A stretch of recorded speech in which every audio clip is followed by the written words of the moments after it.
I used to think that you couldn't get any lower than the Cold Stars, man. I used to think that was as low as it got, but no. These Golden State Warrior fanboys are just on a whole another level, or an even lower level, I guess. And I don't know how time I have to keep saying this to differentiate between the two. I'm not talking about real hardcore fans of these teams. Okay, I'm not. Real Laker fans, I can tell. When I'm talking to a real Laker fan, when I'm talking to a real Heat fan, when I'm talking to a real Warrior fan, I can tell because they can give me detailed information about the team. They don't only give me platitudes, feed me platitudes. They can go beyond the last 2 to 3 seasons.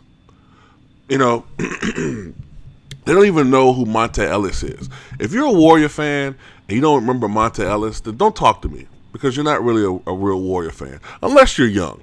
Then I'll give you a pass. But anyway,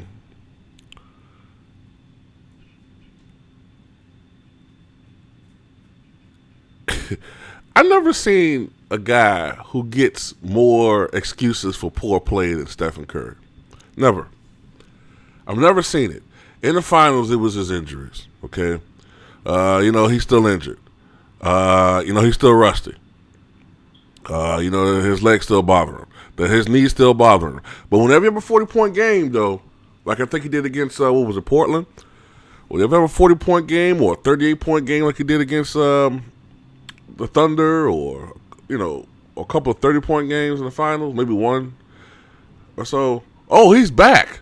Oh, then there's no talk about the injuries then. But when he's injured again, when he has a poor game, then they bring up the injuries again. Okay? So you can't bring up injuries anymore because here we are in December, going to go January, and nearing the midway part of the season. And, Stephen Curry has been playing as well this year as he has in years past. Now, this is what Steve Kerr said, right? Head coach. This is why, in his mind, that Stephen Curry is having a down year. Quote, not having the ball in his hands, that is an adjustment to make. Usage rate, all that kind of stuff. I think there's still some adapting going on for him and for the team.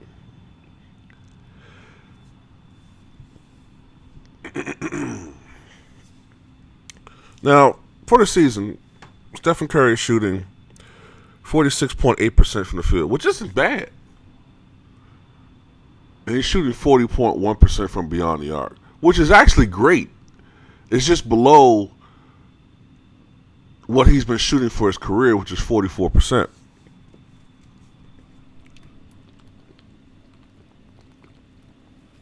To put it in perspective, Larry Bird shot 37.6% for his career.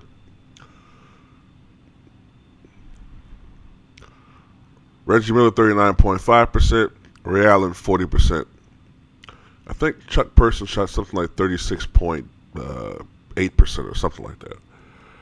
Just naming various shooters. Now, I think Glenn Rice shot 40% for his career too. Now, I mean, like I said, that's great. What I'm having a problem with is he's saying that not being the number one offensive focal point is the reason why his assists are down. Want to run that by me one more time? You would think with Durant on the team and Curry shooting less, his assists would be higher. So really what it tells me is that he's not really a point guard. You get what I'm saying? Like, you would think that his assists would be higher. As with LeBron, and LeBron's not a point guard per se, but LeBron's now playing with a team where he doesn't always have to be the man. And he's much more comfortable being a facilitator than ever before. That's why he's averaging nearly 9 assists per game. But Curry, somehow his assists are down. 5.9 assists per game. What is he averaging? Like 24 points per game, which is still a great. Like I always said, man, the guy is nothing more than a glorified Mahmoud Abdul-Rauf. That's all he is. Mahmoud Abdul-Rauf was a fine player, but he will never be confused for one of the all-time great point guards. And that's what he is. He's just, Abdul-Rauf on steroids to an extent. He's better than Abdul-Rauf, but because Abdul-Rauf was inconsistent. But anyway, he has bad games. Okay, it's not hard. It's not a travesty or a calamity to say, or calamitous. Really, I think I should say that. It's not calamitous to say that Stephen Curry is playing shitty. There's not always some excuse behind it. People don't accept my excuse for Michael Jordan's poor play in '95 season, or other Bulls fans. We'll tell people like, well, the guy missed an entire fucking season and 3/4 of another season playing another sport. With his body used to playing baseball, then he gets back into playing practice. What was he practicing for 2 weeks? And then he came back in the NBA as a fucking starter. Okay, he came right back into the NBA as a starting player, playing nearly 40 minutes a game when he's not in basketball shape. I think you can clearly see a lot of games he tired at the end of games. That was the difference. Michael Jordan in the past, in his prime, came on strong at the end of games. He never got tired. This Michael got tired. And he wilted at the end of games. Even that 55-point game, if you watch that game closely, even though he finished with 55 points on 21-37 shooting from the field, he had a stretch in the fourth quarter when he missed like 9 out of 11 or 8 out of 9 or 9 out of 10 shots. My memory fades over time, but I think he missed like 9 out of 10 shots from one stretch. Because remember, he came into the fourth quarter with 49 points. And he finished with 55. So he only scored 6 points in the fourth quarter. He really was on pace to have like a 65-point game. Or really rivaling his career high. He should have fucking finished shooting like 28 of 37 or something like that. He was that hot. But anyway, people don't want to accept the excuse that we have for Jordan, but this guy gets a fucking excuse for every fucking poor play he has. Well, I tell you what. I did some little research, right? And going all the way back to game 1 of the 2015 NBA Finals, right? Going all the way back to that. When Golden State matched up against Cleveland in the 2015 NBA Finals, regular season last year, the finals this past year, and this game on Christmas.